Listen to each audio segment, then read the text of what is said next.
Welcome back to the book of Revelation. In chapter 1, we saw the risen Jesus revealed in power and glory. Now, in chapter 2, he speaks directly to his church, calling them to repent, endure, and return to him. These are not just ancient letters. They are living words from Christ, and they still speak to us today. Let's dive right in. Section 1. The letter to Ephesus. Jesus begins with the church in Ephesus. Unto the angel of the church of Ephesus write, as John wrote, I know thy works, thy labor, and thy patience, and I say that thou art commended. Jesus praises Ephesus for their hard work and rejection of false teachers. But there's one thing missing. Nevertheless, I have somewhat against thee, because thou hast left thy first love. They had the truth, but had lost their passion. Jesus says, repent and do the first works. He's calling them, and us, back to love him first. Section 2. The letter to Smyrna.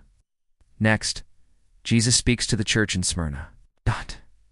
Unto the angel of the church in Smyrna write. Smyrna was suffering. They were poor in the eyes of the world, but rich in faith.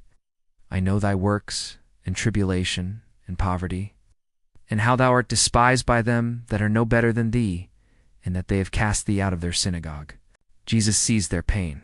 He knows their suffering. He sees your pain. He knows your suffering. And he promises eternal reward for your faithfulness. Section 3. The letter to Pergamos. Now the letter goes to Pergamos, to the church in Pergamos, lived in the heart of a corrupt city, a place Jesus calls where Satan's seat is. They held on to the faith, but tolerated compromise. I know thy works, and where thou dwellest, even where Satan's seat is. And thou holdest fast my name, and hast not denied my faith, even in those days wherein thou didst not deny him. Jesus sees when they compromised, sees when we compromise. And he warns us to reject spiritual compromise. Repent, or else I will come unto thee quickly, and will fight against them with the sword of my mouth. Truth without holiness is dangerous. Jesus wants his church pure. Section 4. The letter to Thyatira.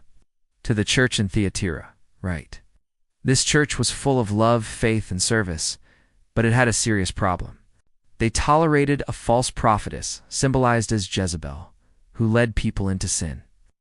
I know thy works, and charity, and service, and faith, and thy patience, and thy good works, and the last to be much more than the first.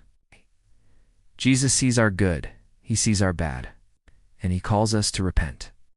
I have a few things against thee, because thou sufferest that woman Jezebel, which calleth herself a prophetess, to teach and seduce my servants with her enchantments. Jesus gives warnings, not to condemn, but to help us. I gave her space to repent of her fornication, and she did not repent. Jesus is patient, he's kind, he's merciful, but he will not tolerate sin that isn't repented of. Yet he encourages the faithful. Hold fast till I come. And he that overcometh, and he that keepeth my works until the end, to him will I give power over the nations. In Revelation 2, Jesus walks among the churches, and he still walks among us. We must hear his voice. We must heed his words. He that hath an ear, let him hear what the Spirit saith unto the churches. Revelation is not just history. It's a mirror for the church today. Ask yourself, what is Jesus saying to you? Don't forget to like, comment, and subscribe as we continue this powerful journey through Revelation chapter by chapter. Until next time,